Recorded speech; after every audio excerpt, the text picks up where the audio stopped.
No trecho do livro de Nostradamus, escrito no ano de 1555, ele disse o seguinte: do leste virão os traiçoeiros, para atacar os soldados de infantaria de Rômulo, do mar Adriático, com sua frota da Líbia. Os habitantes de Malta e de outras ilhas próximas tremerão. De acordo com John Hogg, especialista em decifrar as profecias de Nostradamus e autor do livro O Anticristo Russo, os filhos de Rômulo seriam os herdeiros do antigo Império Romano, que hoje são os países ocidentais que tiveram conflitos com a Rússia nos últimos anos. Por causa disso, segundo ele, o terceiro anticristo, anunciado por Nostradamus no ano de 1555, seria sem sombras de dúvidas o presidente russo Vladimir Putin, que estaria encarregado de devastar a Terra e acabar com toda a humanidade. Bem, se Putin seria o terceiro anticristo, quem foram os outros dois? Aqueles que estudam as obras de Nostradamus afirmam que o primeiro anticristo teria sido Napoleão Bonaparte, um soldado francês que liderou o lado republicano durante a Revolução Francesa e causou muitos estragos pelo mundo. E Nostradamus disse o seguinte: nascerá um imperador perto da Itália, que custará caro ao império. Dirão com quem ele faz aliança e descobrirão que ele é menos um príncipe do que um açougueiro. E segundo os estudiosos, Nostradamus também teria previsto o surgimento de Adolf Hitler, que seria o segundo anticristo. Ele conquistou o poder na Alemanha durante o século XX e ordenou o genocídio de milhões de judeus durante a Segunda Guerra Mundial. Nostradamus disse o seguinte sobre este homem: das profundezas do oeste da Europa, de pessoas pobres nascerá uma criança, que por sua linhagem seduzirá as massas. Sua fama no reino do Oriente crescerá ainda mais. Feras ferozes da fome engolem rios. A maior parte do campo contra Rister será, em gaiola de ferro, o grande carregará. Quando nada, o filho do alemão observará. E diante de tudo isso é preciso deixar claro algumas situações. Primeiro, é que não existem três anticristos no mundo. A Bíblia é muito clara ao afirmar que existirá apenas um anticristo, que virá ao mundo nos últimos dias para enganar as nações e assumir o poder de todo o planeta. Veja o que o apóstolo Paulo disse sobre isso: não deixem que ninguém os engane de modo algum.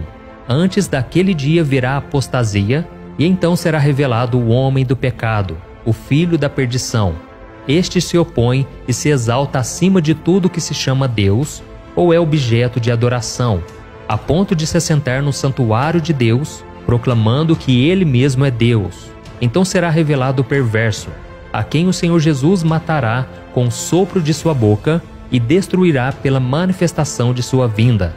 A vinda desse perverso é segundo a ação de Satanás, com todo o poder, com sinais e com maravilhas enganadoras.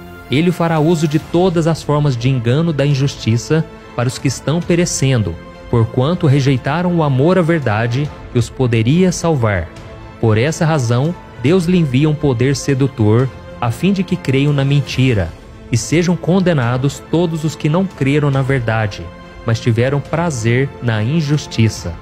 Olha isso, irmãos. Está muito claro aqui que a visão de Nostradamus está errada mais uma vez, porque só existirá um anticristo. Isso porque Nostradamus já havia feito outras profecias a respeito do fim dos tempos que não se cumpriram. As datas apontadas por ele passaram e o mundo ainda não acabou. Vamos falar agora sobre o Vladimir Putin. Seria o presidente da Rússia o enviado de Satanás para enganar o mundo e conquistar o poder?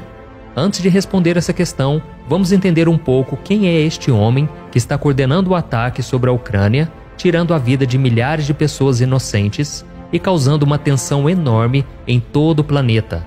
Vladimir Putin tem 69 anos e durante 16 anos ele foi oficial da KGB, que é o Serviço Secreto da União Soviética, chegando à patente de tenente-coronel. E depois de se aposentar em 1991, ele ingressou na política, sendo eleito presidente da Rússia pela primeira vez no ano 2000, onde ficou até o ano de 2008.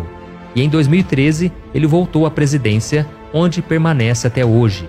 O seu governo tem sido marcado por grandes reformas políticas, por tensões com os Estados Unidos e a Europa Ocidental.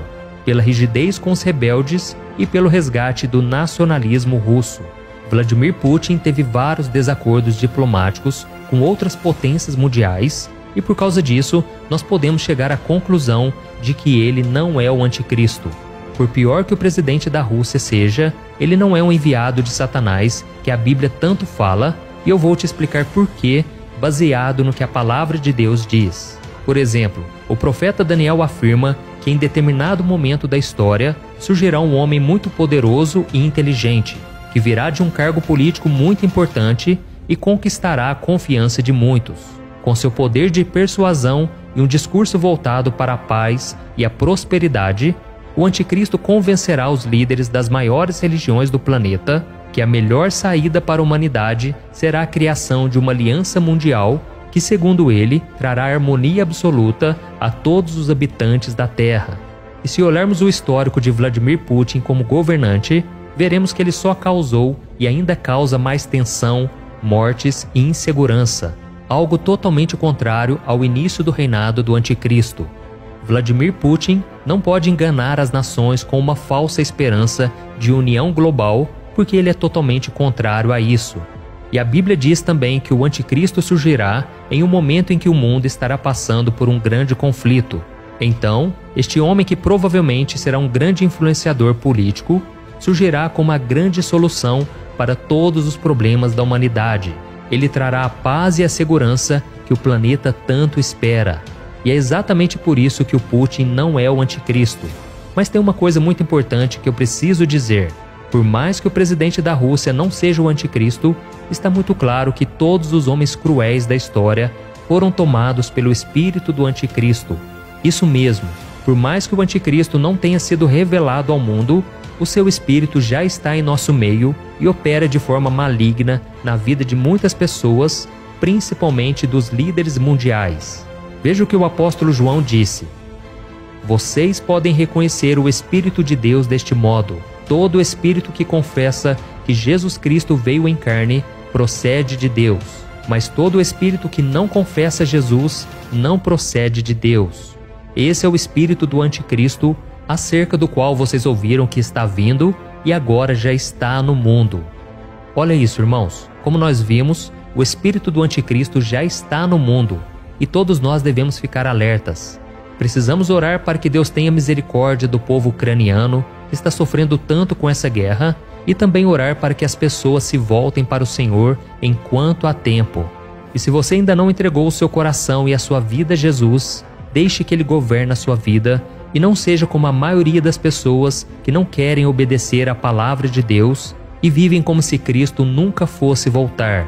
Nós sabemos que a maioria dos sinais que antecedem a volta de Jesus já se cumpriram, e ainda assim muitos duvidam e dizem que essas coisas sempre existiram, que essas guerras, fomes, terremotos, tudo isso já aconteceu nas épocas passadas. Mas irmãos, nós precisamos tomar muito cuidado, porque agora os sinais estão ficando muito claros e não podemos ser pegos de surpresa, vivendo em desobediência à palavra de Deus. Então, se você ainda não se arrependeu dos seus pecados e recebeu Jesus como seu Senhor e Salvador, saiba que Ele te ama muito e Ele está esperando a sua decisão. Veja este alerta do Senhor para todos nós. Antes de tudo, saibam que nos últimos dias surgirão escarnecedores zombando e seguindo suas próprias paixões. Eles dirão: o que houve com a promessa da sua vinda? Desde que os antepassados morreram, tudo continua como desde o princípio da criação. Mas eles deliberadamente se esquecem de que há muito tempo, pela palavra de Deus, existiam céus e terra, esta formada da água e pela água. E pela água, o mundo daquele tempo foi submerso e destruído. Pela mesma palavra, os céus e a terra que agora existem estão reservados para o fogo, guardados para o dia do juízo e para a destruição dos ímpios. Não se esqueçam disto, amados. Para o Senhor, um dia é como 1000 anos, e 1000 anos como um dia. O Senhor não demora em cumprir a sua promessa, como julgam alguns. Pelo contrário, Ele é paciente com vocês, não querendo que ninguém pereça, mas que todos cheguem ao arrependimento. O dia do Senhor, porém, virá como ladrão. Os céus desaparecerão com um grande estrondo, os elementos serão desfeitos pelo calor, e a terra e tudo o que nela há. Quai, seu app de vídeos curtos.